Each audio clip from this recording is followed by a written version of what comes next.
L'empathie. Plusieurs d'entre nous sont empathes. Il s'agit d'une notion qui désigne une très fine compréhension sur les sentiments des autres. Un véritable captage émotionnel. Ce phénomène est très particulier. On l'intègre souvent dans des milieux irrationnels, particuliers, surnaturels, occultes. C'est une fonction vitale en fait, qui fait partie de l'énergie vitale de chaque individu, parfois ressort. Plus précisément, surtout chez les gens qui ont eu parfois une éducation difficile. Ou encore une éducation sereine et sans difficulté, mais où les émotions ont manqué ou alors ont subjugué l'individu. L'empathe a véritablement une connectivité avec ceux qui l'entourent. L'aspect émotionnel, évidemment, porte ses fruits. Quand l'empathe désire aider, il reçoit bien sûr une affectivité assez grandissante par rapport à l'étude rapide de ces énergies qui passent à travers lui. Ceci n'est pas un domaine véritablement de fiction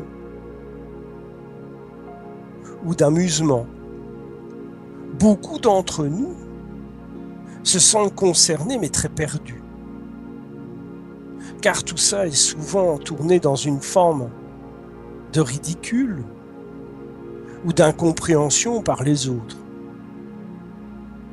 L'empathe aussi, quand il désire en parler, est parfois pris pour une bête de foire, un personnage curieux, un émotif, une personne faible aussi. Dans le cadre médiatique, alors là c'est le summum. Soit ce sont des jouets, des personnages de laboratoire, ou des personnes qui se cherchent et qui n'ont rien compris à l'existence. Cette relation avec l'empathie, une forte affectivité, une autre identité du développement et de l'évolution de l'être humain. On leur attribue tous les noms. On peut les mettre dans la tranche des voyants, des médiums, des personnages au pouvoir extraordinaire. Quand ceux-ci sont trop précis, trop réalistes, alors ils deviennent des mentalistes, des manipulateurs, des arnaqueurs qui ont été à voir à gauche, à droite, peut-être sur Internet, ou à été voir à différents amis et se renseigner. On essaye de masquer l'empathe. Son raffinement sur l'émotionnel a un jeu extrêmement précis. Un jeu, je dirais plutôt une panel émotionnelle extrêmement précis qui joue encore et toujours un rôle dans l'existence et l'évolution. De nos jours, l'ensemble de nos sociétés qui développent plus sur l'apport médiatique des animosités, des dualités, des affrontements. L'empathe se retrouve perdu. Il cherche sa place. Il cherche sa place dans son existence propre, mais aussi son empathie. Elle sert à quoi? Dans une situation simple, décontractée, son empathie joue presque le rôle d'un radar, d'un sonar qui balaye les amis ou les étrangers. Il s'accroche, il crée un lien, toujours en observant le respect et l'aide à autrui.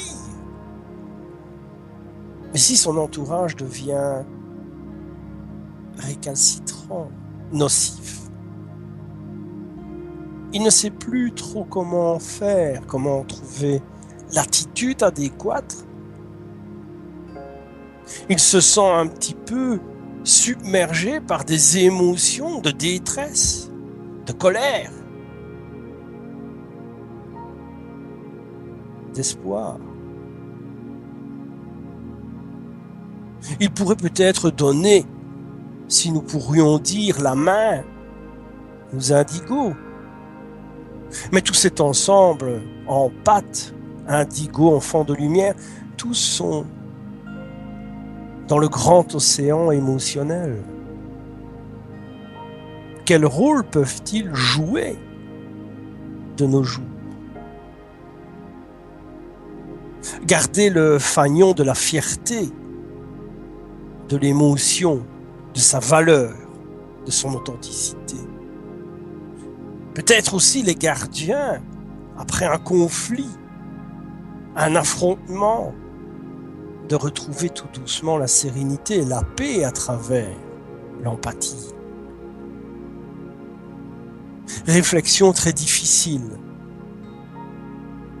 On se pose des questions. Nous sommes encore à l'époque où l'empathe, lui,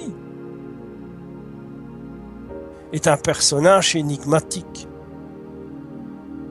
sortant du contexte d'une société machine.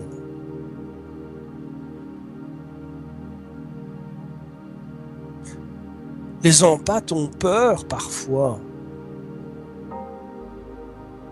d'expliquer ce qu'ils ressentent, parce que ce qu'ils ressentent, c'est véritablement dans les entrailles émotionnelles.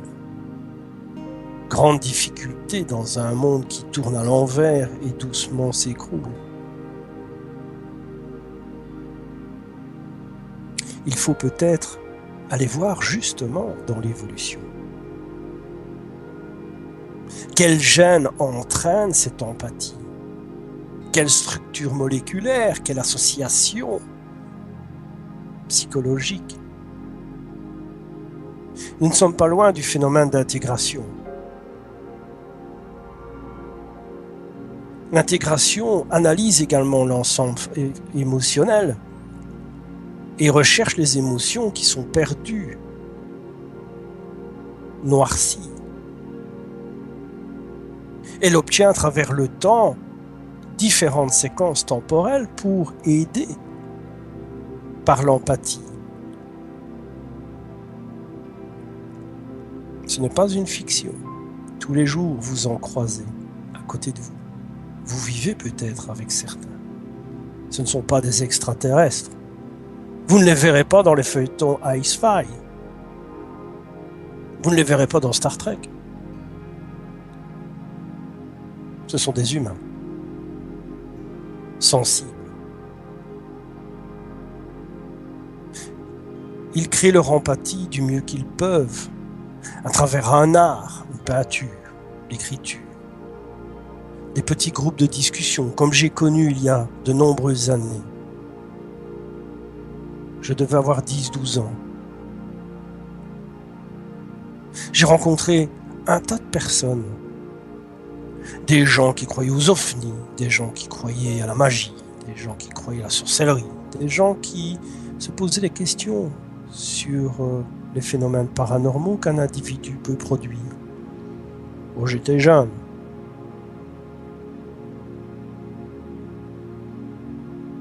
Mais il y avait ce charme, parfois, qui sortait de l'ordinaire. Quand je dis de l'ordinaire, qui sort un peu de l'ensemble des croyances au niveau du paranormal, il y avait une énergie, une compréhension, un sourire, un clin d'œil, une discussion, avec un ton bien précis, serein, calme, où les questions et les réponses semblent simplement acquiescer de dire nous savons.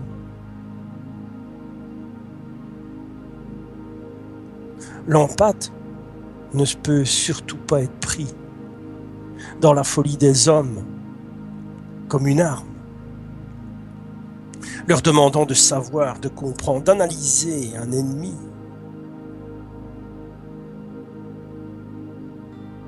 Nous pourrions être juste au bord de cet équilibre et de tomber dans le fanatisme et de recruter des personnes capables de déceler, de percevoir émotionnellement, voire même de rentrer peut-être dans la tête de quelqu'un et de savoir ce qu'il pense, ce qu'il a vécu, ce qu'il vivra. Une forte intégration dans la tête de quelqu'un pour le disséquer, le comprendre. Je pense que ça n'existe pas. Vous serez d'accord avec moi. À très bientôt.